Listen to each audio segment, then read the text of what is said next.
thank you. Hungary often positions itself as a sovereign actor and balancing East and West. Yet critics argue that this weakens collective EU and NATO deterrence. Is national agility in foreign policy possible without eroding alliance coherence?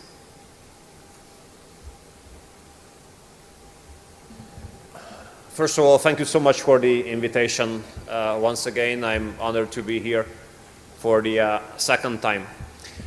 What you have raised is a very important dilemma nowadays, because those countries who stand up for their own sovereignty are being challenged and on many occasions attacked pretty much. Our position is crystal clear. Our foreign policy is being navigated by the national interest. Hungary first, may I paraphrase. Hungary first. National interest comes first. What I think is missing now a lot from international politics, and this might be the reason why the sovereignists and the patriots are being attacked very heavily, is mutual respect. Mutual respect is absolutely missing, is absolutely absent currently from the international political arena. Look at the debates. Once you raise an issue which does not fall 100% in line with the liberal mainstream, you are either being considered as a right extremist, fascist, Nazi, whatever, or you are being considered the spy of the Russians, the propagandist of the Kremlin, or the friend of Putin.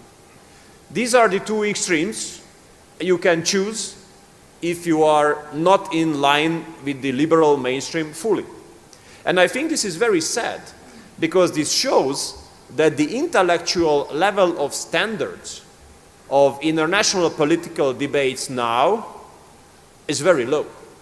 And I regret to say that the European Union is leading the pack in this regard in a negative way. In a negative way. In the last couple of years, it was very complicated to carry out a rational kind of dialogue within the European political arena. With the war breaking out in Ukraine, this became basically impossible. For example, when it comes to energy, which is the most physical issue of the world, because you need pipelines, you need ships, you need gas, you need oil, and it's obvious that you cannot heat your homes with political statements or press conferences.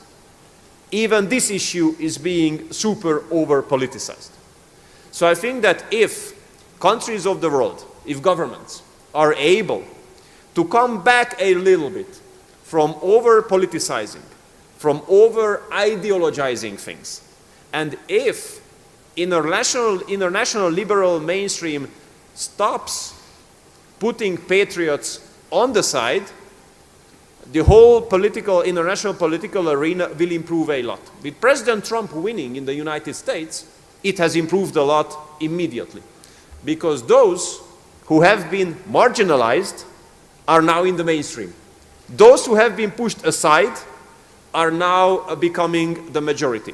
And I think that patriotism and sovereignistic approach is now becoming an approach which used to be sidelined, but is becoming more and more mainstream. So big changes are going on in international politics in this regard. Peter, I could agree on one element. Let's make it crystal clear, as you said, and let's talk no values, let's talk interests.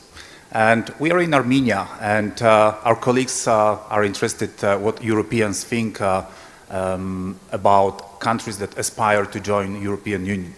We had yesterday Prime Minister of Slovakia, Mr. Fico, who was speaking at the opening, and he said that if Ukraine will fulfill accession criteria of EU membership, he will vote yes.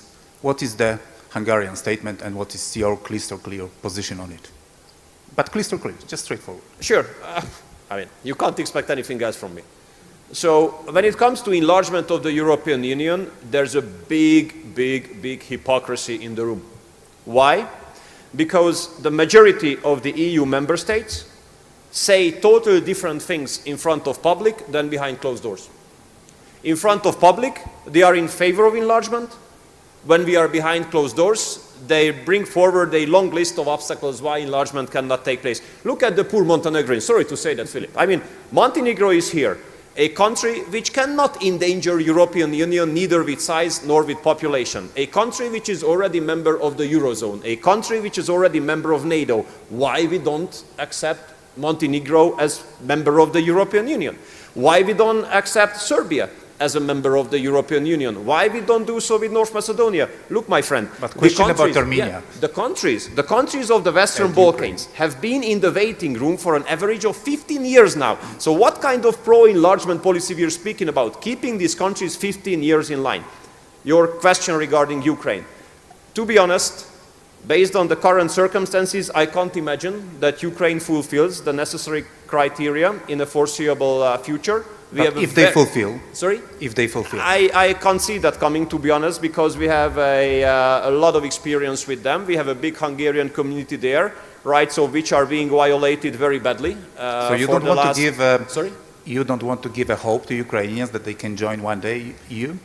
Well, there's an expression which is being used in the European Union, which is merit-based process. This is what the Western Balkan guys have to listen to, merit-based process. Being in war is not a merit.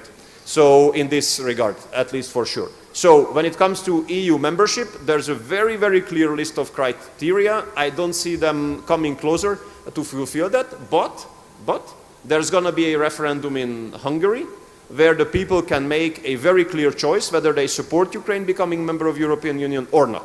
And since we are a democratic government, we will follow the will of the people.